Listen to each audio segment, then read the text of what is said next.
오늘 본문은 6개 나팔이 울리는 장면을 묘사하고 있는 내용입니다. 앞의 5째 나팔 재앙은 불신자를 죽이지 않고 괴롭게만 하는 재앙이었지만 6째 나팔 재앙은 그들을 죽이는 재앙이며 장차 임하게 될 6째 대접 재앙을 예시하고 있는 것입니다. 재앙은 점점 더 격렬함이 세워져서 천사들이 그늘인 마병제에 의해 인류의 거의 3분의 1이 전멸되고 맙니다. 하나님이 불신자들을 심판하여 재앙을 내리시는 것은 그들로 하여금 회개하여 돌아오도록 하기 위함이지만 그들은 회개하려고 하지 않는다고 요한은 말하고 있습니다. 옛 이스라엘 땅 북동쪽의 국경은 통념상 큰강 유브라데였다고 합니다. 예수님이 탄생하기 60년 전쯤 로마가 중동을 휩쓸었을 때 유브라데스 상류가 파르티아 제국과 경계였다고 합니다. 파르티아 제국은 그 결정기에 현대의 이라크와 이란, 아프가니스탄을 넘어 파키스탄의 인더스 강까지 뻗어갔다고 합니다.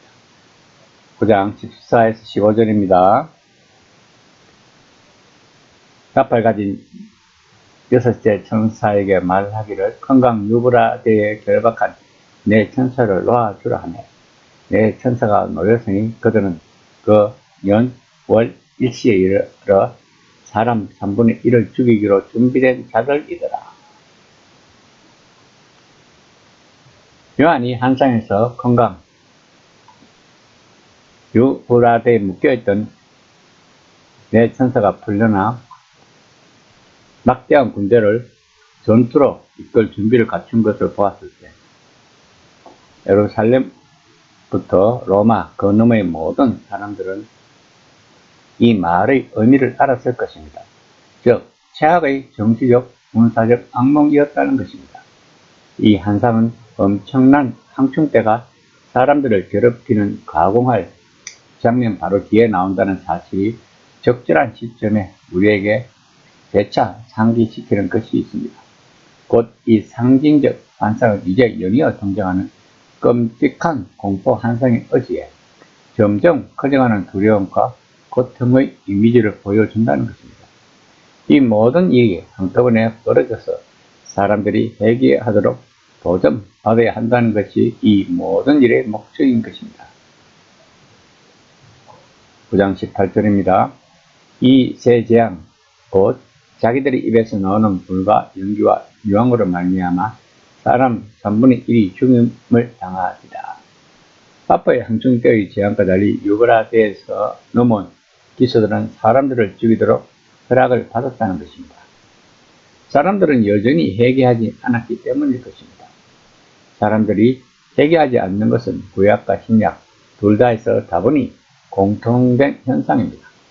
유대교와 초기 기독교의 많은 사상가들의 생각이 이런 방식이었다고 합니다. 그러면 하나님은 이런 현상에 대해 어떤 일을 하셔야 하는가? 우리가 앞서 보았듯이 만약 하나님이 그냥 창조 세계를 쓸어버리신다면 모든 일이 엄청난 실패로 귀결될 것입니다.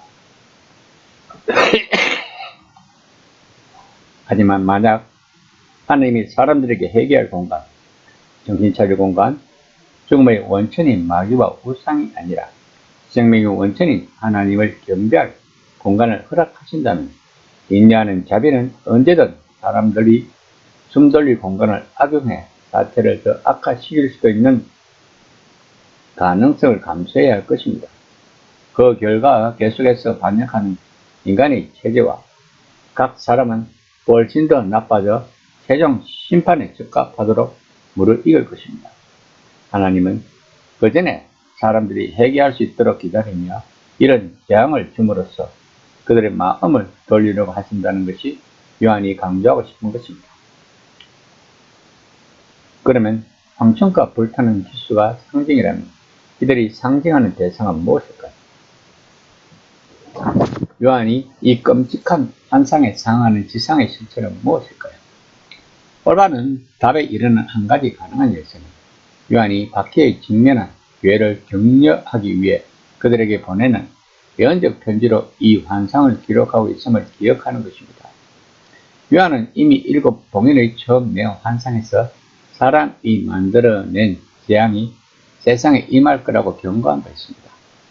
이제 7나팔에서 요한은 적어도 처음에는 이른바 자연재해, 즉 이집트의 재앙처럼 사람의 계획 없이 작용할 재앙들을 그리고 있는 것 같습니다.